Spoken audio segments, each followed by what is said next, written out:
liebe Freunde des Rotorroll Thailand A600 Helikopters. Heute machen wir gemeinsam einen wunderschönen Flug zum Bodensee in Süddeutschland. Wir landen auf dem Flugplatz in Konstanz, einem, wie ich finde, sehr schönen Flugplatz. Besonders die Lage direkt am See ist bemerkenswert und macht den Flug dorthin besonders lohnenswert. Das Piepsen, das wir im Moment hören, kommt von der Rotorspeed-Warnung. Die Rotorspeed ist zunächst zu niedrig eingestellt, bis wir die nennende Zahl erreicht haben. Hier heben wir den Helikopter vom Boden ab. Wir sind jetzt in der Luft und fliegen. Die Fluganmeldung beim Tower habe ich im Vorfeld vorgenommen.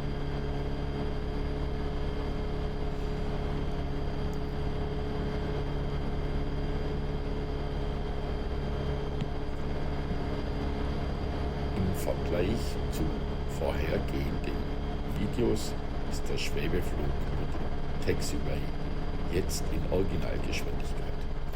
Das liegt daran, dass ich inzwischen deutlich mehr Routine und Erfahrung im Umgang mit diesem Helikopter habe und deshalb hier eine deutlich höhere Schwebegeschwindigkeit erreichen kann. Es ist ein wunderschöner Tag, die Herausforderung liegt aber in der Außentemperatur von 32 Grad Celsius. Für alle Piloten, auch im Flugzeug, bedeutet das, die erwärmte Luft dehnt sich aus, ist dünner und trägt weniger. Das bedeutet, das Fluggerät braucht zunächst mehr Energie, um sich in die Luft zu heben. Außerdem leidet die Motorkühlung darunter. Was für mich bedeutet, dass ich im Flug ständig die Wassertemperatur, die Öltemperatur und die Zylinderkopftemperatur im Auge behalten muss. Auch wenn mir diese Flüge sehr viel Spaß machen, es handelt sich weiterhin um Erprobungsflüge. Das bedeutet, dieser Helikopter besitzt nur eine vorläufige Verkehrszulassung, keine endgültige.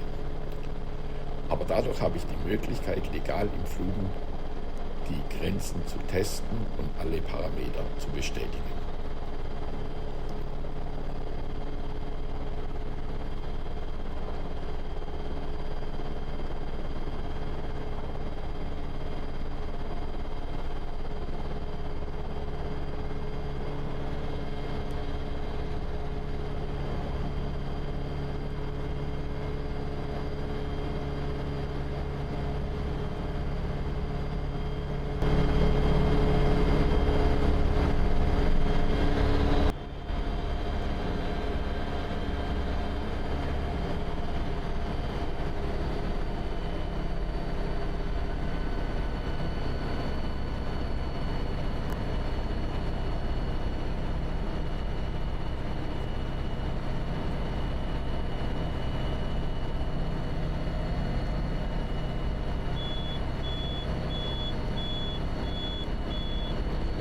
An dieser Stelle habe ich den Helikopter noch einmal abgesetzt, weil ich eine Warnmeldung erhalten habe. Der Governor, also ein Hilfsmittel, ein Drehzahlregler, hat sich deaktiviert. Dieser ist aber wie gesagt nur eine Unterstützung und für den Flug nicht zwingend notwendig. Trotzdem habe ich die Situation erst einmal überprüft. Nach der erfolgten Freigabe durch den Tower geht es dann auf die Startbahn in die vorgesehene Richtung 360. Das beschreibt immer die Kompassrichtung 360 Grad Norden. In Bodennähe wird auf etwa 50 Knoten, ca. 90 km/h beschleunigt, indem man die Nase des Helikopters absenkt. Durch die Vorwärtsneigung gewinnt der Helikopter Geschwindigkeit und sobald die 50 Knoten erreicht sind, kann der Pilot die Nase des Helikopters anheben und in den Steigflug übergehen. Ich war begeistert von der Steigleistung bei diesen hohen Temperaturen. Das hat mich wirklich positiv überrascht. Das ist ein sehr wichtiger Parameter.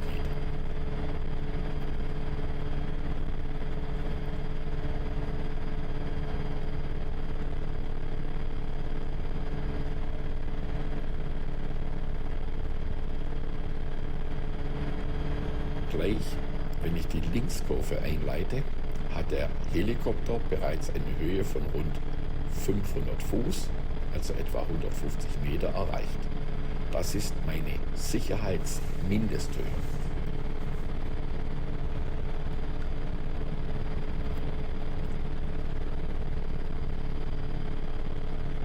Ab dieser Höhe wäre ich im Fall eines Motorfalls oder eines ernsthaften technischen Defekts in der Lage, mit einer Autorotationslandung sicher den Boden zu erreichen. Der Tower hat wegen der vorherrschenden Windrichtung eine Nordrichtung zum Start vorgegeben. Mein Ziel ist aber südlich des Flugplatzes. Deshalb fliege ich hier zunächst eine Platzrunde. Alle Besucher des Flugplatzes halten sich an diese Platzrunde, so werden Kollisionen vermieden.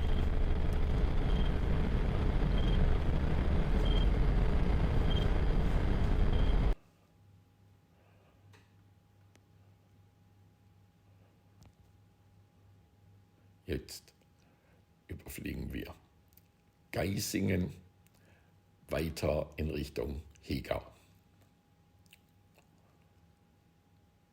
Der Hegau ist gut erkennbar. Oben rechts im Bild sieht man die typischen Vulkankegel. Diese markante Landschaft ist schon aus großer Entfernung sichtbar und hilft bei der Orientierung. Ein Verfliegen ist hier fast ausgeschlossen. Außerdem kann man bei guter Sicht schon den Bodensee im Hintergrund erkennen.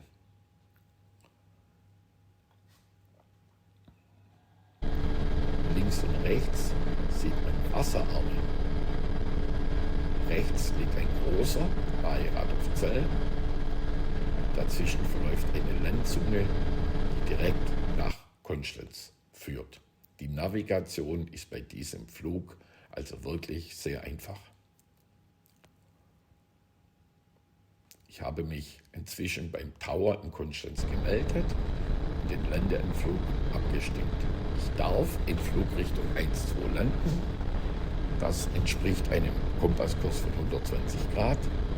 Das hat für mich den Vorteil, dass ich alle Ortschaften umfliegen kann und nur über Wasser und Wiesen den Flugplatz erreiche, nicht über die Stadt.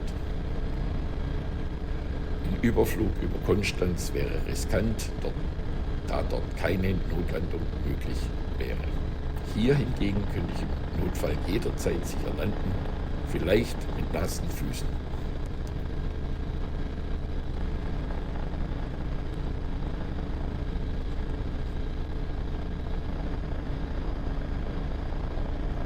Ich fliege einen sogenannten langen Endanflug und baue dabei stetig Höhe ab.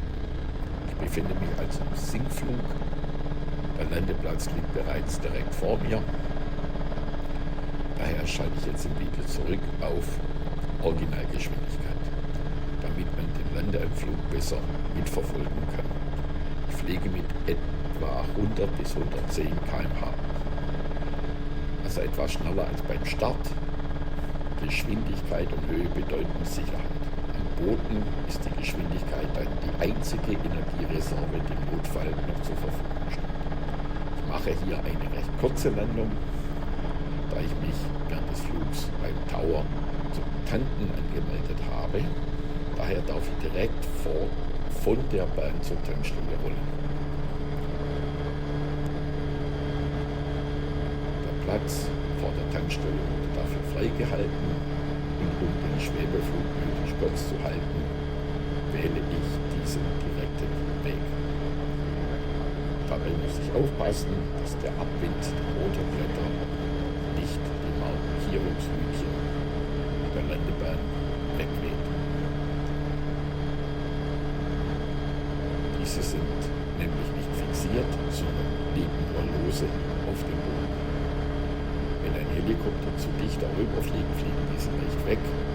Das ist für den Flugplatzbetreiber natürlich ärgerlich.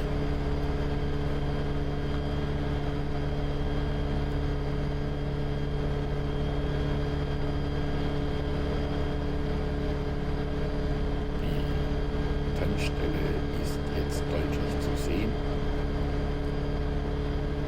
Ich nähere mich hier langsam und vorsichtig, da mir noch die Erfahrung fehlt, wie nah ich ranfliegen kann, ohne mit den Rotorblättern etwas zu berühren oder gar zu beschädigen.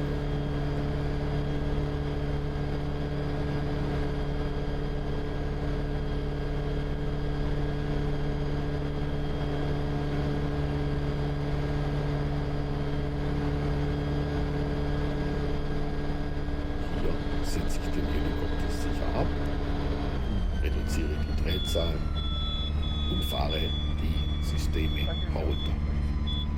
Ich denke, es versteht sich von selbst, dass man nicht mit laufendem Motor tankt.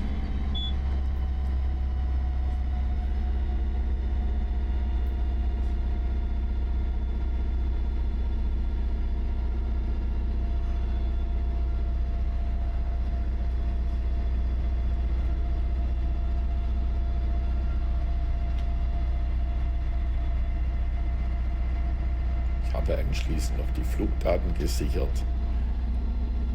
Im ganz linken elektronischen Monitor wird der gesamte Flug aufgezeichnet mit allen Parametern wie Höhe, Geschwindigkeit und Kurs. So lässt sich der Flug im Nachhinein detailliert analysieren.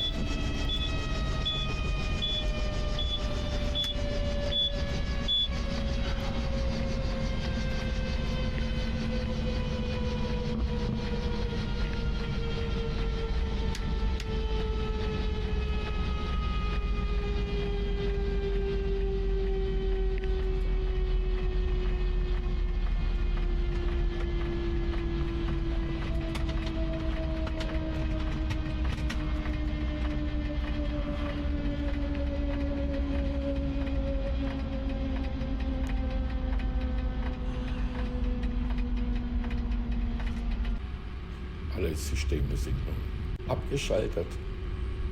Den Tankvorgang habe ich hier im Zeitraffer dargestellt.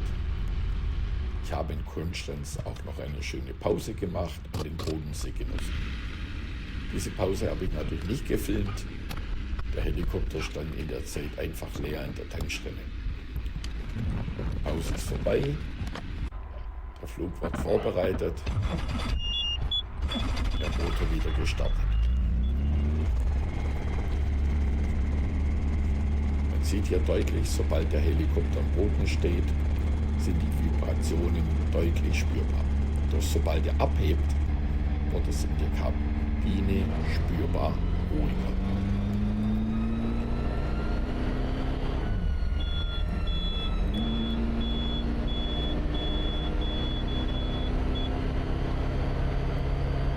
Gleich wird die Rückfahrkamera nützlich. Sie zeigt das Bild auf dem mittleren Monitor im Cockpit ganz oben, dieser kleine schwarze.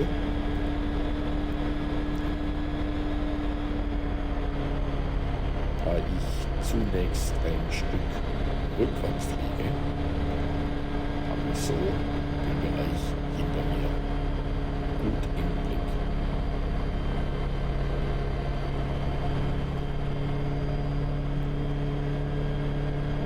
Sicherstellen, dass ich nichts berühre. Der Monitor ist übrigens auch beim Start hilfreich. Ich kann zu jeder Zeit überprüfen, ob sich niemand in der Nähe des Heckrollers befindet.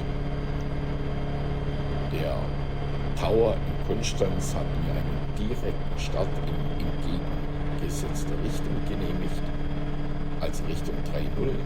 Das erlaubt mir erneut, über Wasser und nicht über Gebäude zu starten. Wie schon erwähnt, handelt es sich um Erprobungsflüge, bei denen Reichweite und das Verhalten der Technik bei hohen Temperaturen getestet werden. Die einfache Flugstrecke beträgt heute rund 30 bis 35 Minuten und somit ideal, um schrittweise die Belastung für alle Systeme zu steigern. So lässt sich die Zuverlässigkeit des Helikopters kontinuierlich überprüfen. Der gesamte Flug verlief problemlos, abgesehen vom deaktivierten Governor. Während des Flugs meldete zudem der Kohlenmonoxidwarner Alarm, obwohl ausreichend belüftet wurde und im zweiten System keine erhöhte CO2-Konzentration feststellte. Auch dieser Punkt muss im Nachgang analysiert und falls nötig korrigiert werden.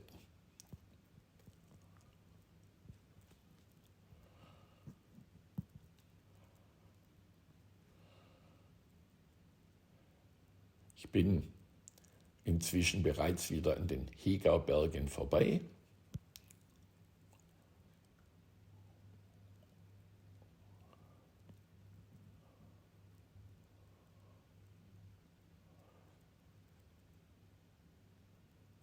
Und fliege nun über den Riedsee südlich von Donaueschingen. Inzwischen habe ich mich dort wieder beim Tower gemeldet und bereite nun den Landeanflug vor. Auch hier fliege ich einen langen Endanflug, diesmal in Richtung 3,6, also exakt nach Norden, Kompassrichtung 360 Grad. Das Verfahren ist dasselbe, potenzielle Energie der Höhe wird in Vorwärtsfahrt umgewandelt. Damit steht ausreichend Energie zur Verfügung für den Fall eines technischen Ausfalls. So kann der Helikopter im Notfall bei Autorotation sicher landen.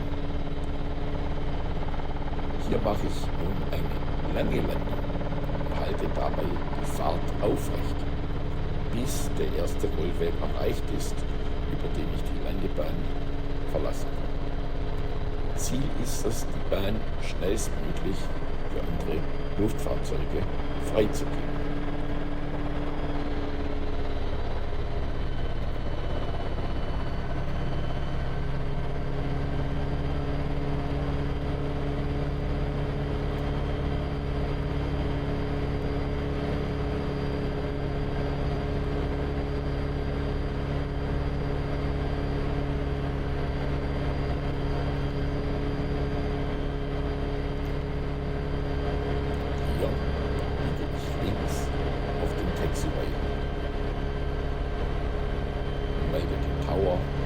Frei von der Piste.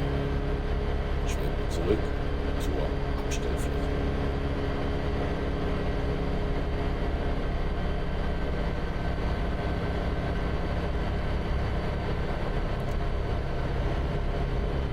Auch hier wirkt das Schweben deutlich schneller als bei den ersten Flügen.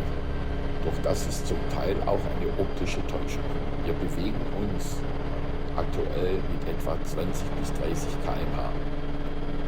Nach dem Steigflug in der Höhe liegt die Reisegeschwindigkeit bei etwa 160 km/h. Doch in der Luft sieht es oft aus, als würde man stehen.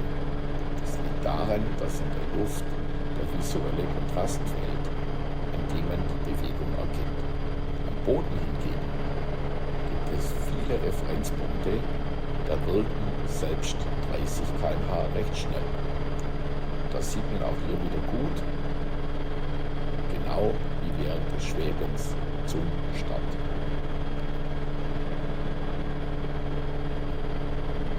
Während dem gesamten Flug muss der Pilot ständig Steuereingaben machen.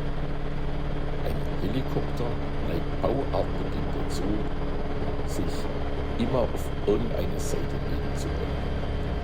Deshalb sind kontinuierliche Korrekturen notwendig, um ihn in Position und Richtung zu halten. Man nennt dieses Verhalten dynamisch Instabil. Der Helikopter destabilisiert sich aus eigenem Antrieb. Genau das macht das Fliegen so anspruchsvoll. Der Pilot muss ständig aufmerksam und aktiv bleiben, denn nur so lässt sich der Flug stabil und angenehm durchführen. Gerade beim Schwebeflug wird das deutlich. Denn da wirbelt die Luft chaotisch vom Boden zurück.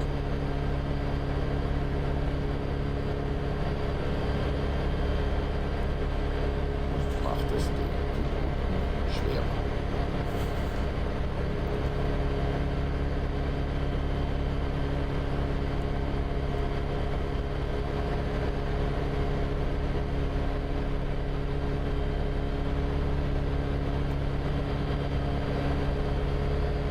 Jetzt wird der Helikopter Boden abgestellt. Der Motor wird abgekühlt, abgeschaltet und die elektronischen Systeme runtergefahren.